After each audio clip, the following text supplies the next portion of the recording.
প্রিয় দর্শক, আমরা পৌঁছে গেছি মসজিদের কিবলাতাইনে। যেই কিবলাতাইন মসজিদ অর্থাৎ মুসলমানদের দুই কেবলার মসজিদ, এখান থেকেই মুসলমানদের কেবলা নির্ধারিত হয় বাইতুল মুকাদ্দাস থেকে বাইতুল্লাহর দিকে। চলুন আমরা ঘুরে ঘুরে দেখে আসি মসজিদের কিবলাতাইন।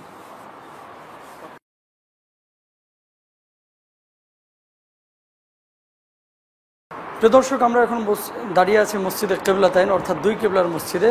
এটি অবস্থিত মদিনা আল মুনাওয়ারায় অর্থাৎ সৌদি আরবের মদিনা আল মুনাওয়ারা অবস্থিত।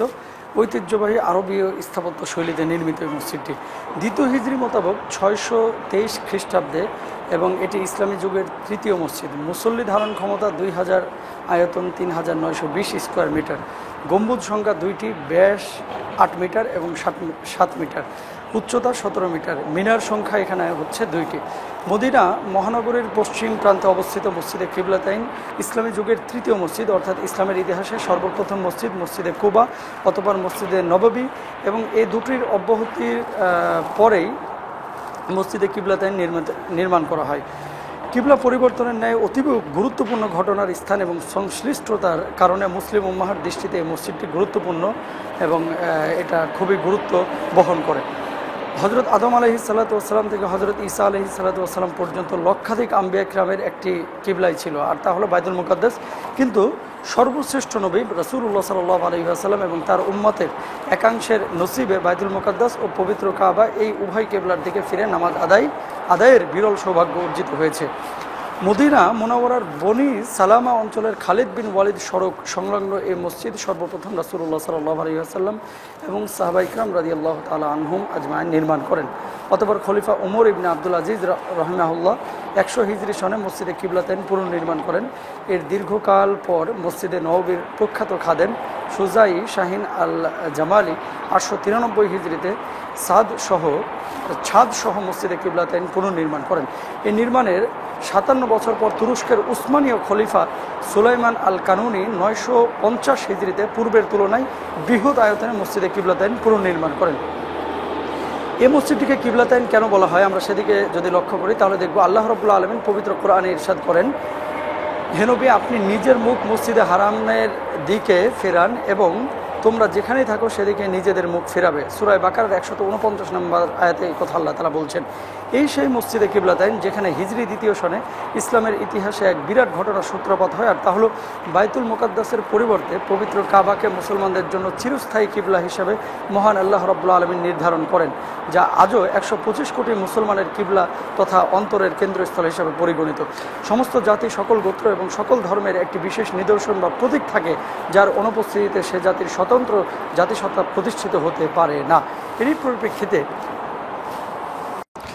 ইসলামের অন্যতম প্রধান স্তম্ভ নামাজের জন্য একটি স্বতন্ত্র কিবলা নির্ধারণ করা হয়। রাসূলুল্লাহ সাল্লাল্লাহু আলাইহি ওয়াসাল্লাম হযরত ইব্রাহিম আলাইহিসসালামের সুযোগ্য উত্তরসূরি হওয়ার সুবাদে মিল্লাতে ইব্রাহিমের প্রতিষ্ঠাতা ও পুনর্গঠনের জন্য কাবার দিকে মুখ করার প্রয়োজনীয়তা তীব্রভাবে উপলব্ধি করেছেন রাসূলুল্লাহ সাল্লাল্লাহু আলাইহি ওয়াসাল্লাম। আর এই মুসলমানদের কিবলা বাইতুল মুকাদ্দাস হওয়ার কারণে কপট হৃদয়ের ইহুদিরাও এই বলে বেড়াতো যে আমাদের ও মুসলমানদের কিবলা যেহেতু এক এবং অভিন্ন, অতএব ধর্মের ক্ষেত্রে মুসলমানদের উচিত আমাদেরই অনুসরণ করা। এসব কারণে রাসূলুল্লাহ সাল্লাল্লাহু আলাইহি ওয়াসাল্লামের হৃদয়ে সুপ্ত বাসনা ছিল এই কাবা যদি মুসলমানদের কিবলা হতো। এই বাসনা তীব্রতার হলেই তিনি ব্যাকুল নয়নে আকাশের দিকে বারবার তাকাতেন ওহির মাধ্যমে এর অনুমোদনের প্রত্যাশায়।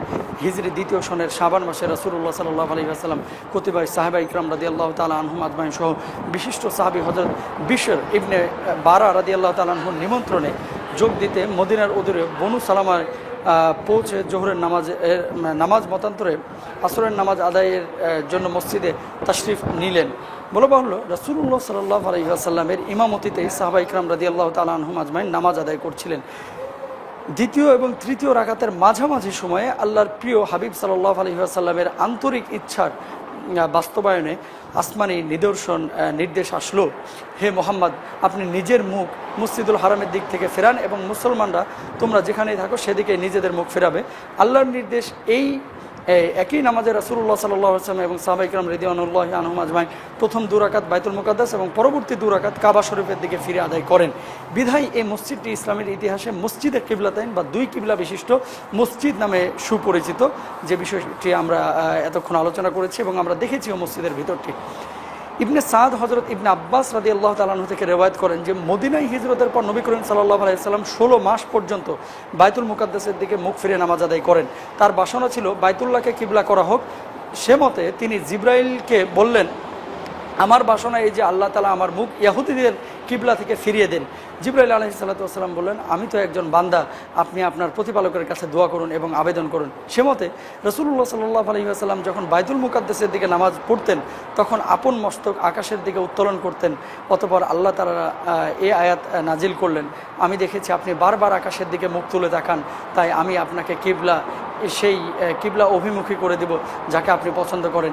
ইবনে সাদ মুহাম্মদ ইবনে কাব কুরাজি রাদিয়াল্লাহু তাআলা আনহু থেকে রিওয়ায়াত করেন যে কোনো নবীর কিবলা ও সুন্নত পরিবর্তন করা হয়নি, কিন্তু রাসূলুল্লাহ সাল্লাল্লাহু আলাইহি ওয়াসাল্লামের মদিনায় আসার পর 16 মাস পর্যন্ত বাইতুল মুকাদ্দাসের দিকে নামাজ পড়তে থাকেন। এরপর তিনি বাইতুল্লাহ অভিমুখী হয়ে গেলেন।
الحمد لله رب العالمين